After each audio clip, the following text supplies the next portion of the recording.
Boa noite, professora Adílio. Deixa eu ver. Boa noite, professora Adílio. Tudo bem? Tudo bem.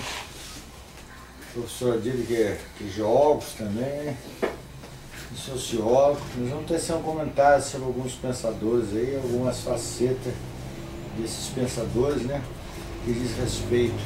Eu gostaria que você colocasse uma questão muito bem fundamental para mim. Qual o conceito do cartesianismo e que você pudesse dizer para mim quais são os aspectos fundamentais do cartesianismo? Boa noite, caros espectadores, né? Mais uma vez no nosso canal, abordando temas gerais, culturais. E hoje nós vamos tecer sobre a questão do cartesianismo.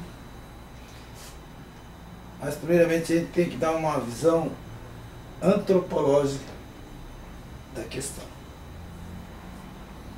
A questão antropológica que ele dizer é a seguinte: primeiro, o cartesianismo ele centralizou o ser humano em si, né, de uma tal forma que ele não houve possibilidade para ele ter uma outra perspectiva.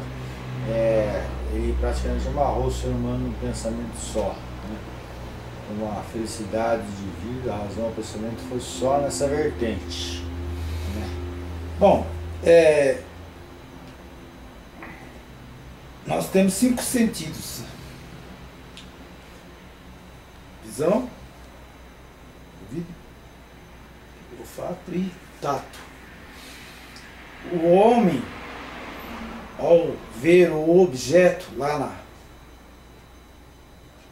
nos tempos, quando ele não vivia ainda em grandes grupos, o homem passou a ver o objeto e tentar materializar ele uma razão, dando palavras, significados, passando de geração para geração. Outros grupos, situados vou colocar aí 200 quilômetros, que não interagiam com eles, também olhavam o objeto e dava nomes. E esses nomes se diferenciavam no linguajar, que é a etnologia. Quando se fala em etnologia, a diferença de buscar tipos de... como é que se fala? Os fonemas, etc. Como é que vem a busca da escrita, a busca da palavra. No sentido cultural, como foi feito a aculturação, endoculturação. Endoculturação é forçado. A aculturação, a pessoa dá uma maquiagem. A endoculturação é forçada. A endoculturação é forçada. Você é forçada e o sujeito não tem jeito como fugir. A espada vem e corta. Gengis Khan era aos inimigos, corta a cabeça, aos amigos. Então era de praxe as pessoas brigarem por espaço como estão brigando até hoje. Certo. Essa é uma das coisas que divide a filosofia, sempre foi entre o empirismo e o racionalismo. Será que você poderia estabelecer uma ponte, diferença essas duas concepções? Até onde o René Descartes foi com o empirismo e manteve o suspense, e até onde o racionalismo foi o mais avante? Começando assim, lá no Trubelado de novo, lá o homem, ele foi sempre na busca do objeto, do objeto e a sua substância. E a sua substância? Então a substância era feita X. E não entendiam o que acontecia no andar da carruagem. Ele aí passava as coisas a ser sobrenaturais. Depois veio tudo uma crença sobre as crenças, né? Cada grupo montou as crenças e montou os mitos. E isso é uma razão ainda cosmopológica, cosmo. Não uma razão do objeto, buscar a substância, dessecar a substância e buscar por detrás da substância e ver a materialização e desmaterializar e materializar de novo uma nova substância. Ou seja, eu faço da árvore, eu faço a folha de caderno. Então eu faço outra substância. Aí que vem o empirismo. O empirismo é buscar, através da matéria, uma substância, buscar outra substância para fazer outra substância. E aonde colocaria o racionalismo nessa questão? O racionalismo aí entra já no processo de crenças e de usos e costumes. O que eu vou fazer com esse papel? O que eu vou escrever com esse papel? Entre o concreto e o abstrato. Do concreto e o abstrato. O racionalismo ele vai buscar, através de uma suposta verdade, que no início um grupo X achava que aquela verdade era vários deuses. Outros era panteísmo. Panteísmo é a natureza. Tupã, que nem os índios brasileiros, Tupã, Caramuru. E outros vários deuses. Como na Índia, né? E aonde se originou a crença fundamental? A gênese dela? A crença foi justamente na palavra do poder de um líder, passando para outro líder, formando grupos corporativistas. Onde os usos e costumes? Onde os usos e costumes estabeleciam leis para ele seguir em frente. E aqueles que não tivessem o mesmo padrão, o que acontecia? Aí teria que ou se adaptava, ou se aculturava, ou sofria a enculturação, era forçado. Era forçado. A entender Então a gênese da crença começa de um grupo determinado X dominando uma séria questão de crença no seu dogma e impunha outros grupos. Mas as crenças, elas nasceram com o homem. Até hoje se crê no sobrenatural do mesmo modo. Do mesmo modo. Ainda não se encontrou a ligação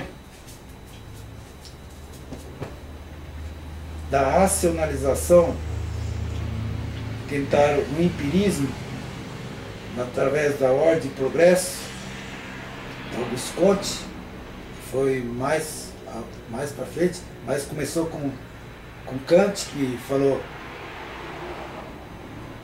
eu posso, tudo que eu só creio naquilo que vejo. E só que ele desmascarou o cartesianismo. Que o cartesianismo, que Descartes, ele falou assim: você é sujeito e ao mesmo tempo ator do objeto. Seja ele aqui ou seja ele em qualquer lugar. Para o nosso telespectador que está ouvindo, você poderia dizer assim, quando você diz objeto, você está querendo se caracterizar a matéria, é exatamente isso? Aí eu vou colocar um pouco de Baruch Spinoza. Baruch Spinoza. Que ele fala assim: olha, uma substância não pode ter outra substância, porque vai gerar uma substância diferente. Que foi aproveitado por Lavoisier, né? Na natureza se cria, tudo se transforma. Isso foi um bom empirismo para tentar botar a razão somente no centro, como centro do universo, o homem como centro. Então a razão, a Lavoisier, ele fez a lei, a natureza, nada se cria, tudo se transforma. Bom, já foi concluído que na física quântica, que a substância ou um átomo, ele pode aparecer e desaparecer, feito no laboratório, e acelerador de partículas, e também os astrônomos viram no vácuo, o pessoal fala que é o vácuo entre os corpos, existe o vácuo, viu que aparece e desaparece Certo. algumas substâncias. Mas retornando a um aspecto que você estava mencionando, Augusto Conde abriu uma forma de pensamento que o homem atingindo seu estágio material, físico, em todos os sentidos, ele poderia ser um homem feliz. O que você tem a dizer? Ele conseguiu atingir esse objetivo? Isso é o racionalismo cientificista, que não condena, mas o problema é que segue-se uma linha ainda deturpada do que foi o iluminismo, com Baruch Spinoza, com Pascal, com Descartes, depois mais para frente com Nietzsche, Freud. Você considera esses os três pilares do pensamento do Nietzsche e quais partes você achava que eles mais deformaram ele? Deformaram que eles tiraram eles da linha do homem de encontro com Deus somente, ele em cima e embaixo. Foi uma forma de eles dogmatizar o homem aqui na Terra? Os três, o Pascal, ele era nobre, filho de nobre, né? Que já tinha até na entrevista anterior, já falou. Ele não podia entrar em questão de bater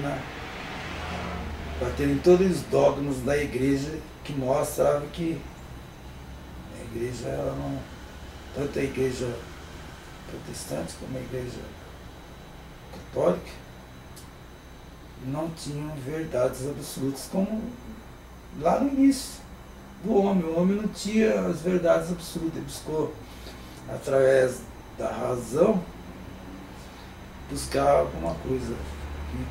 Primeiro foi sobrenatural, e depois de Auguste Comte e Kant, se tornou um empirismo, e muita gente ainda questiona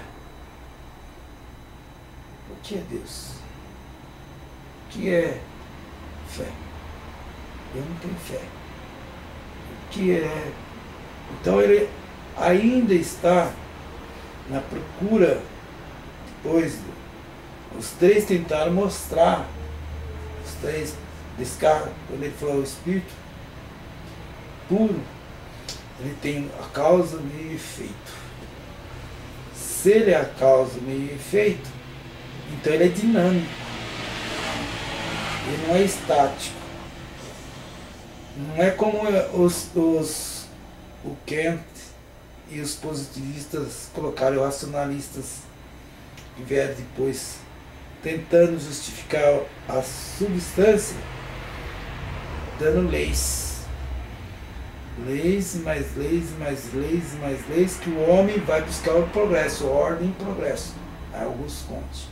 Renegando um aspecto espiritual da questão. Renegando a parte espiritual, renegando mesmo. Queria que deixasse bem claro para o nosso telespectador que o Baruch, ele lançou o conceito, ele é muito mal interpretado em algumas vertentes de pensamentos. Uns acham que ele foi panteísta, outros acham que ele não foi. E qual vertente que você coloca o pensamento? Ele é cabalista. A partir de qual princípio? Primeiramente, ele era judeu. Ele sofreu o Sharem. Sharem, para quem não sabe, é a expulsão. Nenhum judeu pode conversar, não pode ter contato, não pode ter abrigo. E ele vivia Na primeira, ele foi embora, quando ele falou assim, ele falou, ainda bem, agora estou mais livre. Minha substância está mais livre. Minha substância está mais livre para eu poder buscar. Ele foi para a Holanda, ficou em Holanda. Holanda estava iniciando o processo de república. Cliff. Não tinha ainda o luterismo, o calvinismo, e também não tinha a preponderância do dogma católico, catolicismo. Então lá estava tendo uma efervescência ainda meia que deixava o filósofo mais livre para pensar. E ao colocar ele como panteísta, muito, inclusive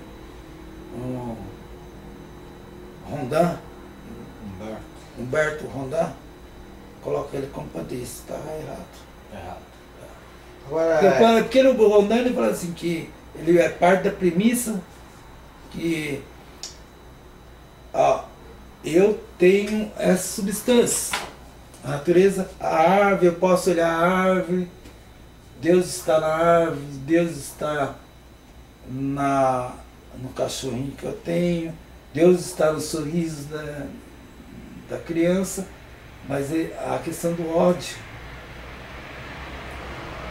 não dá para colocar a visão panteísta quando se fala de ódio.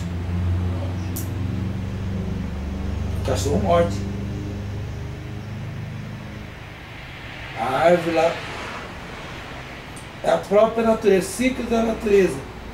E colocar Deus no próprio ciclo natural. Ciclo natural.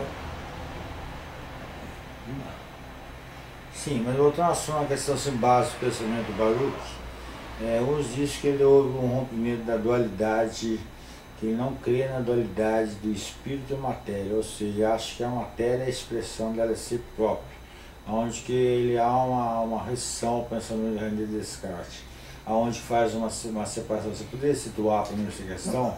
Na verdade, sim, há uma conjunção, não há uma separação. Os três, eu falei, Pascoal, ele falou assim que é a mesma verdade. O sujeito tem o repouso. Ele não quer o repouso, ele quer sempre buscar algo.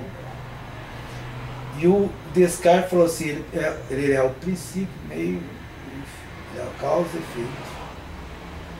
E o Baruch, ele falou assim, ele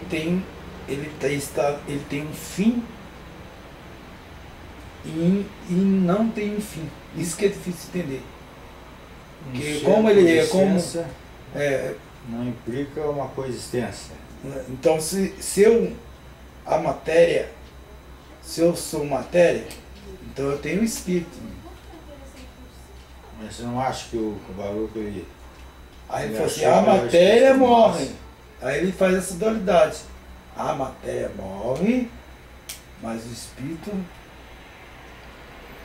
Mas não foi uma possibilidade de alguns grupos dogmáticos assimilar esse pensamento, incorporar o seu cardápio dogmático? Os protestantes, né? Os protestantes foi o que mais acampou na ideia dele. Porque ele colocou como fosse, eles colocam como fosse, eu posso chegar a Deus, independente de qualquer outro, não quero mais o Papa, não quero mais o seguidor, mas só que formou, como eu disse anterior, grupos, formou o calvinismo, do calvinismo do luterano surgiu a Assembleia, surgiu outros grupos interpretando de maneiras diferentes. Tanto que nós temos hoje, se a gente pegar 10 livros, nós vamos ver, a Gênesis pode ser até igual, mas a maioria uma difere da outra. Assim, agora uma questão assim, que é fundamental no pensamento do Baruch. As afecções humanas, essa manifestação da energia que é o homem, ele acha que existe uma unificação de todo ser humano baseado nessa questão, mas porém que a dogmatização de uma tal forma ela dividiu o ser humano em compartimentos. Ele não consegue ver essa unificação. Será que você podia fazer uma observação dos pensamentos? Um grupo, ao ter os conceitos de uma ideia sobre a substância, ele vai idealizar e vai tornar usos e costumes. Um exemplo, Santo Agostinho, ele adaptou a mãe dele, Santa Mônica, os católicos Santa Mônica, que era casada com um gentile. O Santo Agostinho, ele falou que a substância teria que ser pura. Buscando substância pura. Que Barak Bam, que aí com o Barak Benedito, né? Benedicto Spinoza. E falar que não, a substância ela tem uma variação que não dá para juntar uma substância com a outra. Podemos viver juntos numa dualidade onde que possa ter a verdade e nós podemos chegar a uma conclusão benéfica para a nossa vontade, livre das paixões. Que as paixões levam o sujeito a dogmatizar, levam o sujeito a virar seu próprio objeto, sua própria essência, não dando nada, fica estático. Mas ao mesmo tempo ele vai formando grupos mais fortes, que forma, colocar aí de novo, Santo Agostinho formou celibatário para ser puro, no mito de Maria, né? Que até muita gente, mulheres não sabem, até 1200 ainda se cogitava que a mulher ficava grávida porque Deus fez, ou Deus fizeram. E aí chegou, até Santo Agostinho, ele deu uma organizada nessa questão que o homem, para ele poder ir de encontro ao plano superior, sobrenatural, e poder pregar a palavra, ele não poderia ter contato com mulher, porque senão ele estaria gerando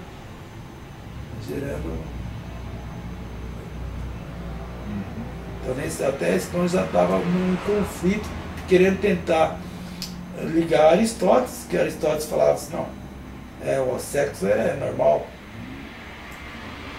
é divino, mas o homem faz sexo porque ele gosta, e é divino. Aí o Santo Agostinho falou, se é divino, eu não posso fazer sexo. Então, se eu não posso fazer sexo, eu não posso estar com as outras pessoas para poder dar a palavra, porque aí senão ficar impuro. O Santo Agostinho deu uma determinada, colocou a substância como pura. E aí o Spinoza, ele falou, ó, a substância nunca é pura, ela sempre vem de dois, já com uma história diferente, topologicamente, onde o esperma, ele nem sabia isso, onde duas substâncias vão gerar outra substância, portanto nenhuma substância é igual à outra, e sofre os impactos das paixões do momento que ele vive, culturalmente. Agora de uma coisa, o Spinoza veio de tradições hebraicas. Embora seu filho de Charém, ele teve algumas influências religiosas, ele estudou muito a Bíblia, ele tinha uma concepção do infinito e do infinito. Ele teve uma certa dificuldade em mostrar essa infinitude quando ele observou o nível de dogmatização excessiva, extremada aqui na Terra. Ele não conseguiu transpor os sofrimentos, igual fossem os motivos básicos, que ele entrou em choque com toda a ordem de gente na época, ao mostrar as substâncias dos afetos. sempre colocando um homem antropológico, vivia-se no feudalismo, ou seja, na Santa Inquisição. E também os protestantes não ficavam atrás. A fogueira também. Aqueles que pensavam divergente de que existia um Deus infinito, que estava no infinito, que está aqui, que está no infinito. Por isso há muita confusão do panteísmo, acho que o universo, colocou ele como universo, né? Mas não é.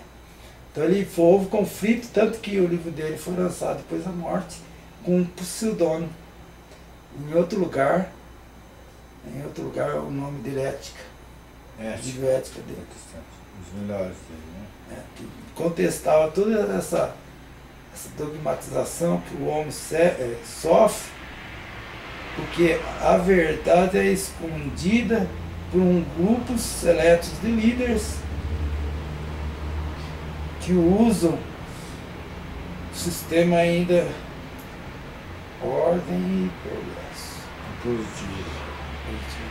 Mas uma coisa, dentro da visão hoje moderna que nós nos encontramos, que a substância hoje se encontra cada vez mais dividida, embora tenha nascido no mesmo tronco, esse compartimento de separação dessa substância, o homem dividido de forma social, como você pode dar uma ênfase nessa questão do momento?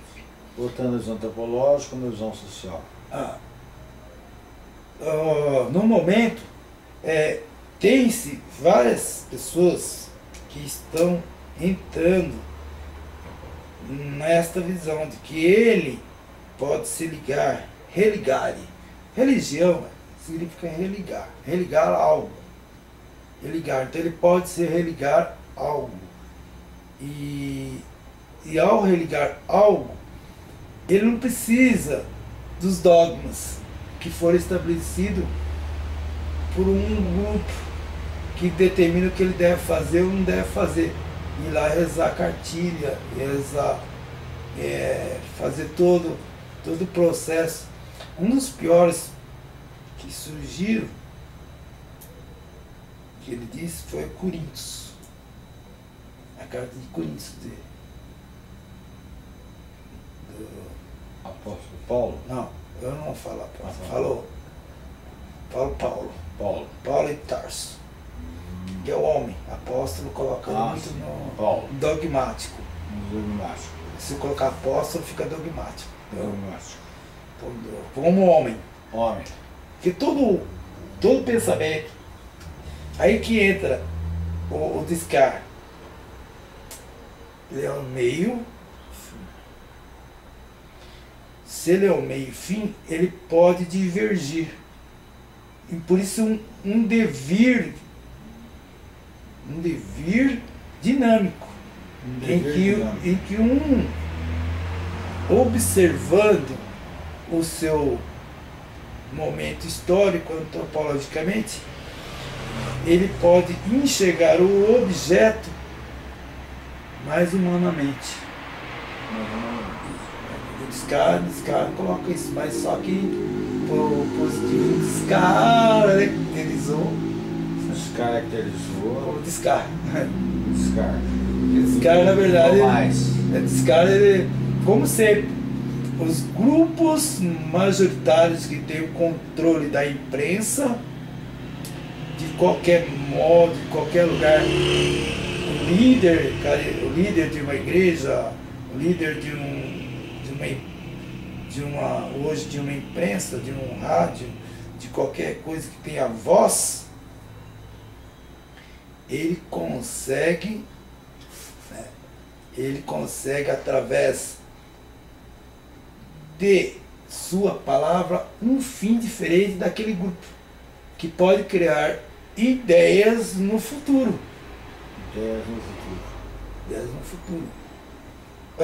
Colocando aí, não vim assim, pessoal tentando costurar o véu de Jesus Cristo.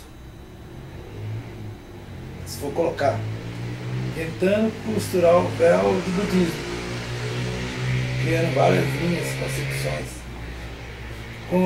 tentando construir o véu de Maomé, colocando os... Então, há sempre um grupo que determina a ideia, mas há um elemento, uma substância que ele vai buscar o objeto, entender. Boa noite, professora Adílio. Boa noite, professora Adílio. Tudo bem? Tudo bem. Professor Adílio, que é geógrafo também, sociólogo. Nós vamos tecer um comentário sobre alguns pensadores aí, algumas facetas desses pensadores, né, que diz respeito. Eu gostaria que você colocasse uma questão muito bem fundamental para mim. Qual o conceito do cartesianismo e que você pudesse dizer para mim quais são os aspectos fundamentais do cartesianismo?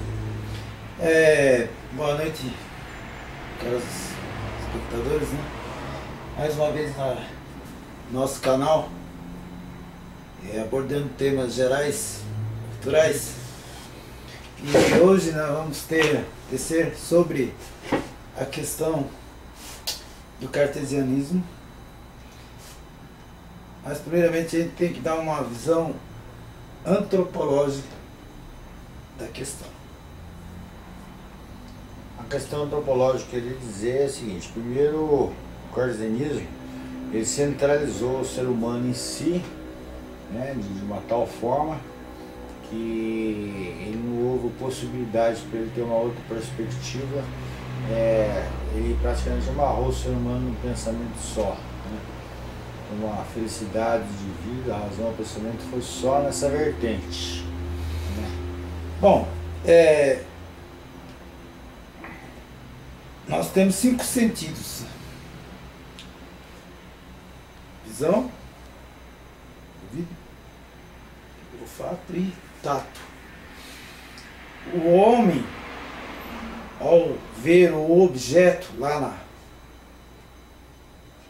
nos tempos, quando ele não vivia ainda em grandes grupos, o homem passou a ver o objeto e tentar materializar ele uma razão, dando palavras, significados, passando de geração para geração. Outros grupos, situados vou colocar aí 200 quilômetros, que não interagiam com eles, também olhavam o objeto e dava nomes. E esses nomes se diferenciavam no linguajar, que é a etnologia.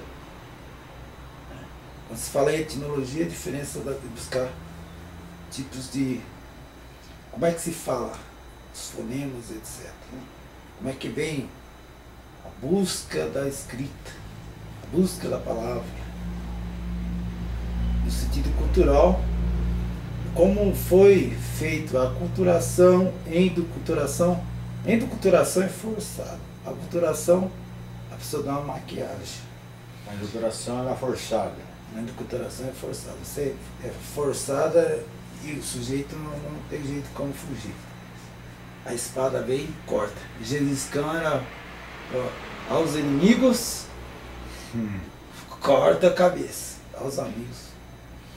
Então era de praxe as pessoas brigarem por espaço como estão brigando até hoje. Certo. Essa é uma das coisas que divide a filosofia, sempre foi entre o empirismo e o racionalismo. Será que você poderia estabelecer uma ponte, diferença essas duas concepções? Até onde o René Descartes foi com o empirismo de manter o suspense e até onde o racionalismo foi o mais avante? Começando assim, lá de novo, lá o homem, ele foi sempre na busca do objeto, do objeto e a sua substância. E a sua substância? Então a substância era feita X. E não entendiam o que acontecia no andar da carruagem. Ele aí passava as coisas a ser sobrenaturais. depois veio tudo uma crença sobre as crenças, né? Cada grupo montou as crenças e montou os mitos. Montar seus mitos. E isso é uma razão ainda cosmopológica, cosmo. Não uma razão do objeto, buscar a substância, dessecar a substância e buscar por detrás da substância e ver a materialização e desmaterializar e materializar de novo uma nova substância.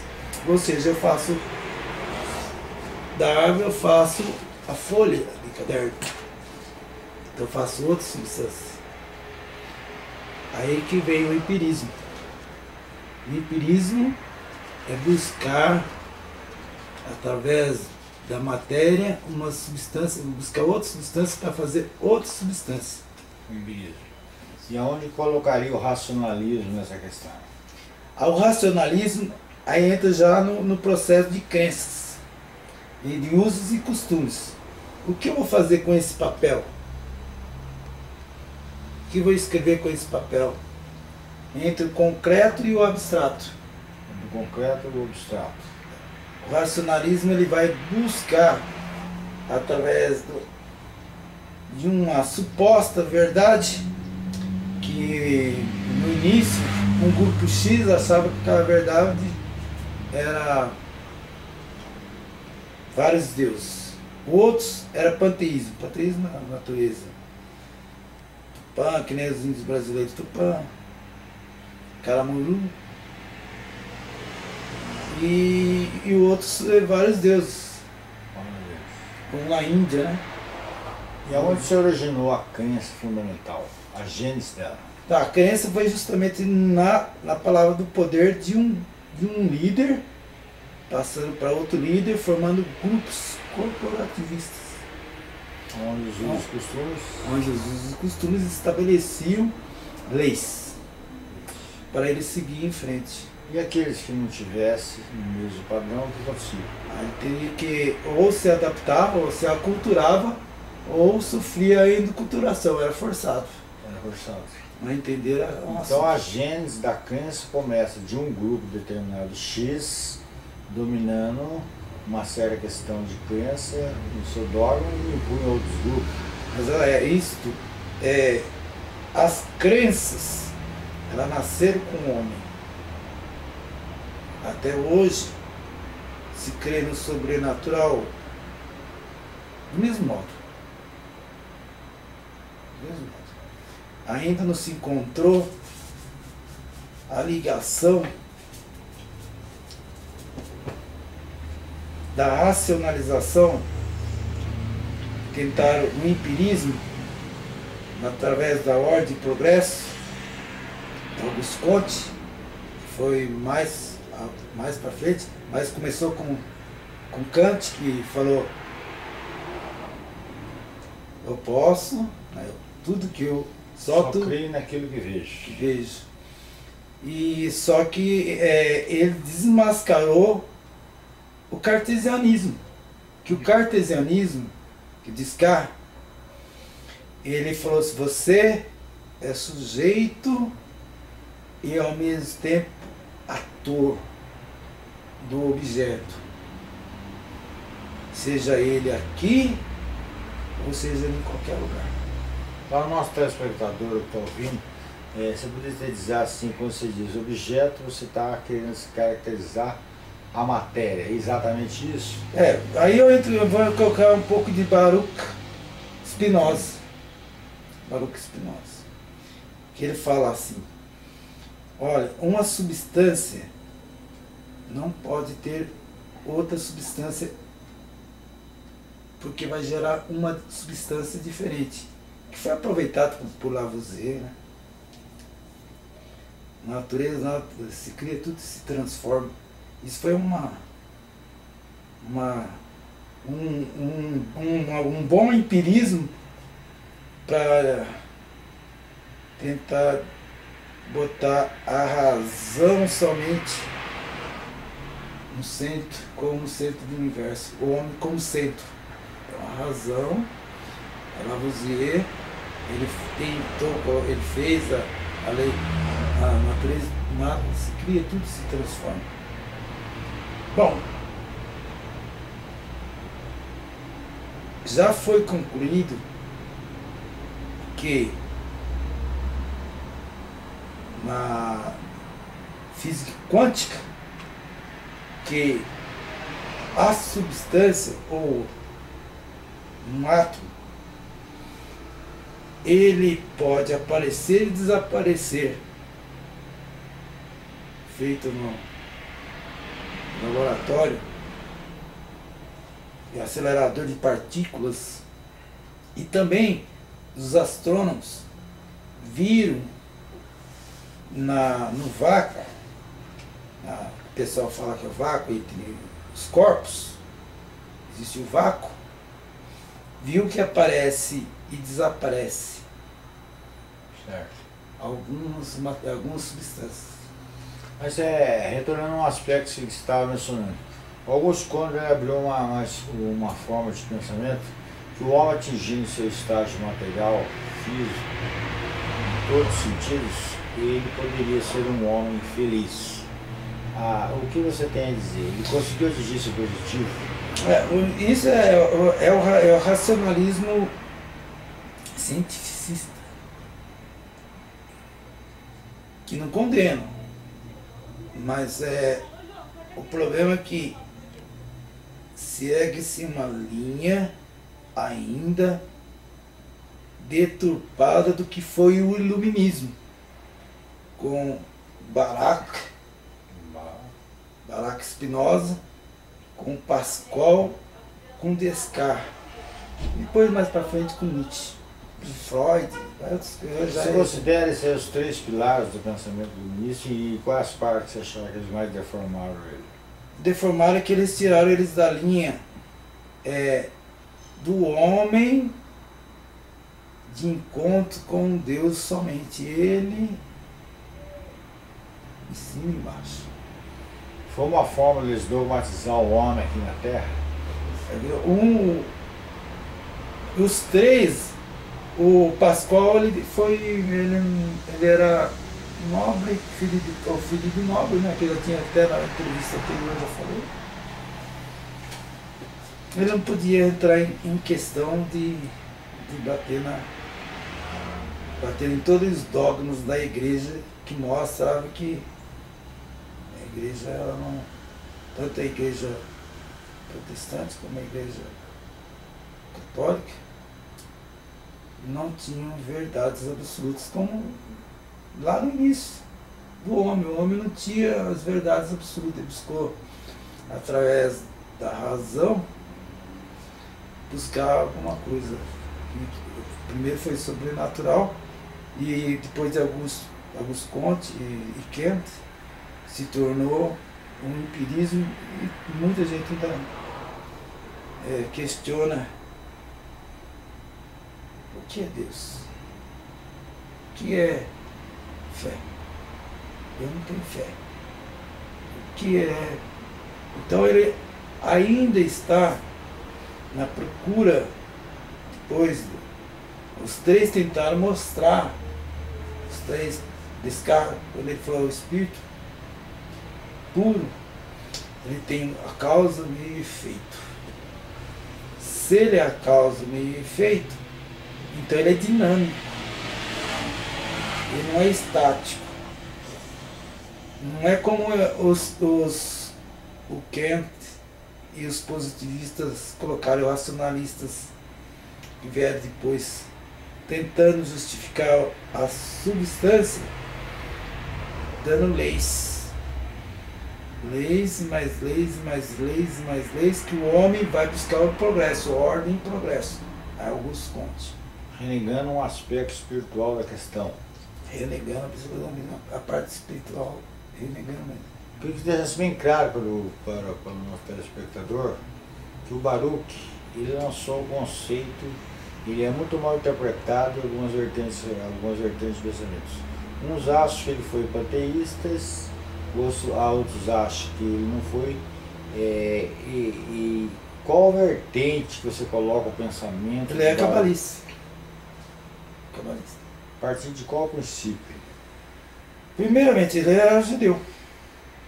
Ele sofreu o Sharem. Sharem, para quem não sabe, é expulsão.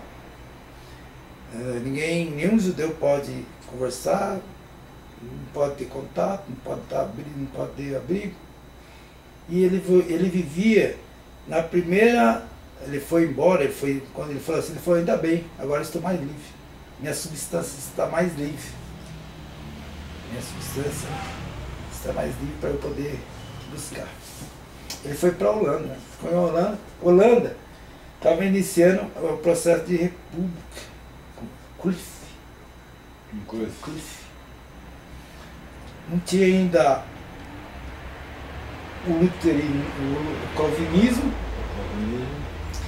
e também não tinha a preponderância do dogma católico, do catolicismo.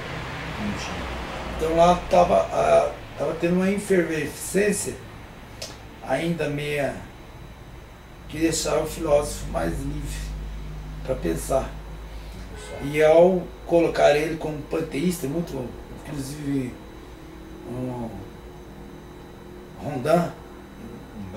Humberto Rondin, coloca ele como panteísta, estava errado. Agora, porque no Rondin ele fala assim que ele é parte da premissa que eu tenho essa substância, a natureza, a árvore, eu posso olhar a árvore, Deus está na árvore, Deus está no cachorrinho que eu tenho, Deus está no sorriso da criança, mas a questão do ódio, não dá para colocar a visão panteísta quando se fala de ódio. O cachorro morde. A árvore lá é a própria natureza, ciclo da natureza. E colocar Deus no próprio ciclo natural.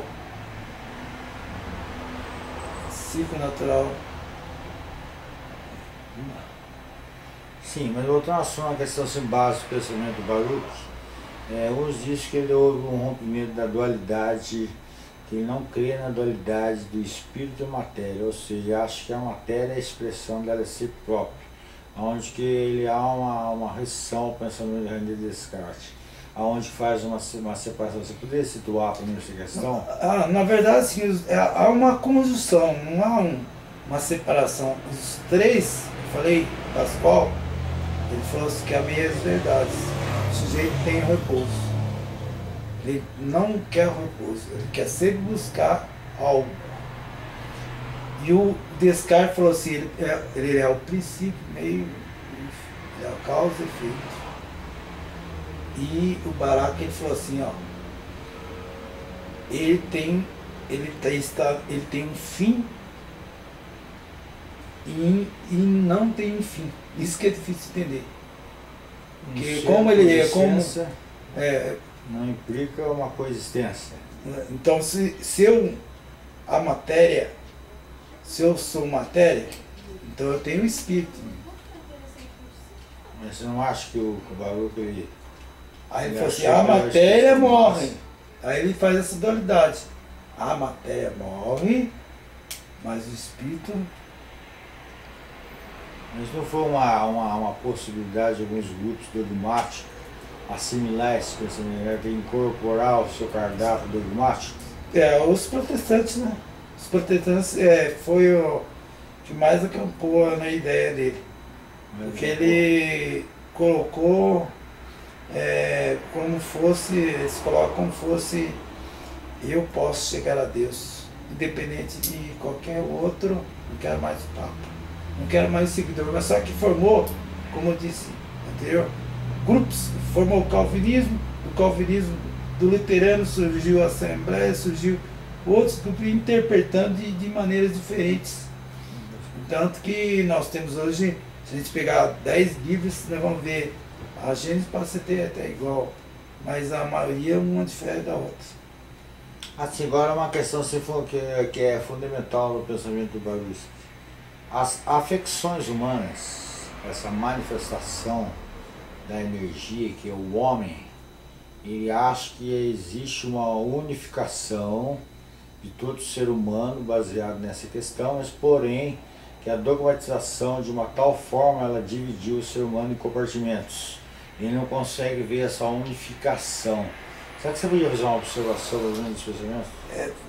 Um grupo, ao ter os conceitos de uma ideia sobre a substância, ele vai idealizar e vai tornar usos e costumes. Um exemplo, Santo Agostinho, ele adaptou a mãe dele, Mônica, Santa Mônica, os católicos Santa Mônica, que era casado com um gentile. O Santo Agostinho, ele falou que a substância teria que ser pura, buscando substância pura. Que Barak vamos, que aí com o Barak Benedito, né? Benedito Spinoza. E fala que a substância ela tem uma variação que não dá para juntar uma substância com a outra.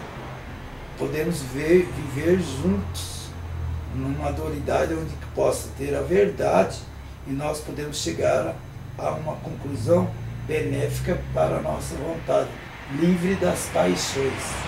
Porque as paixões levam o sujeito a dogmatizar, levam o sujeito a virar seu próprio objeto, sua própria essência, não dando nada, fica estático. Mas ao mesmo tempo ele vai formando grupos mais fortes, que forma, colocar aí de novo, Santo Agostinho formou celibatário para ser puro, no mito de Maria, né? Que até muitas mulheres não sabem, até 1200 ainda se cogitava que a mulher ficava grávida porque Deus fez, ou Deus fizeram.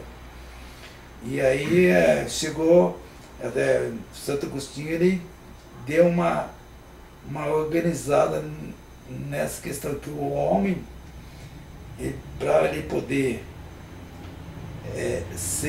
ir de encontro ao plano superior, ao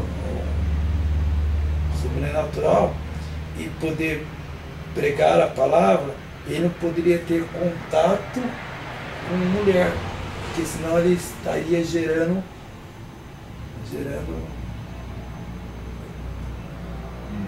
então até Spinoza já estava num conflito, querendo tentar ligar Aristóteles, que Aristóteles falava assim, não, o sexo é normal, é divino, mas o homem faz sexo porque ele gosta,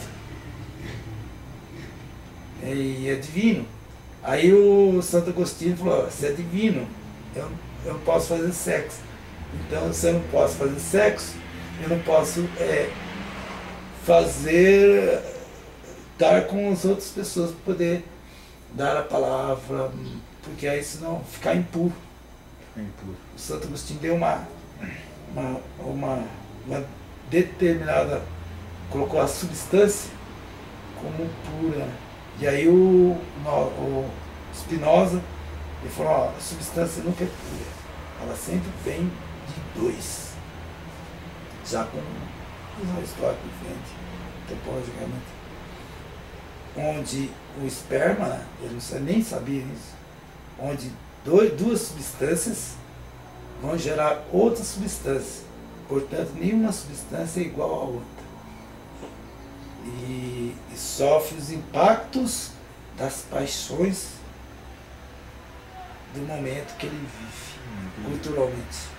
Agora de uma coisa, o Spinoza vem de tradições hebraicas. Embora seu filho de Charém, ele teve algumas influências religiosas, ele estudou muito a Bíblia, ele tinha uma concepção do infinito e do infinito. Ele teve uma certa dificuldade em mostrar essa infinitude quando ele observou o nível de dogmatização excessiva, extremada aqui na Terra. Ele não conseguiu transpor o sofrimento.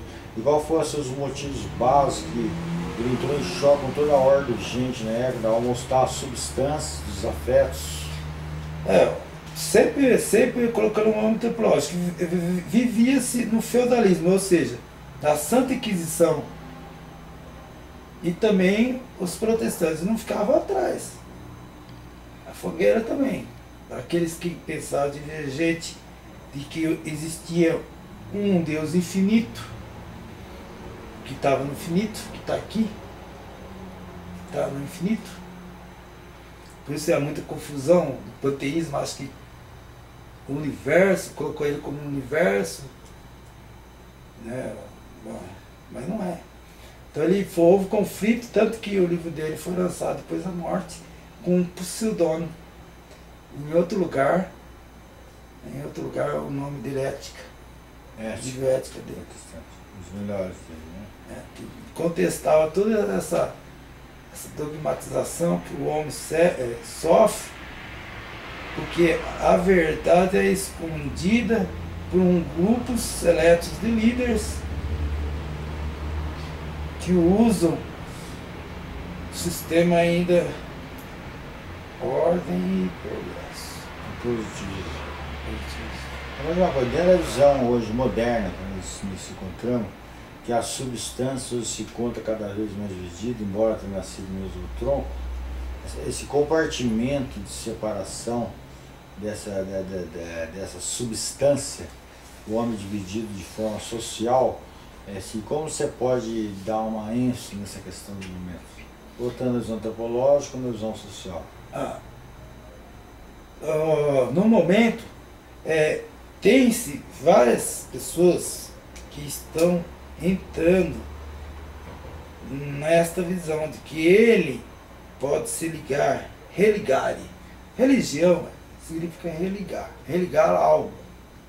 Religar, então ele pode se religar algo.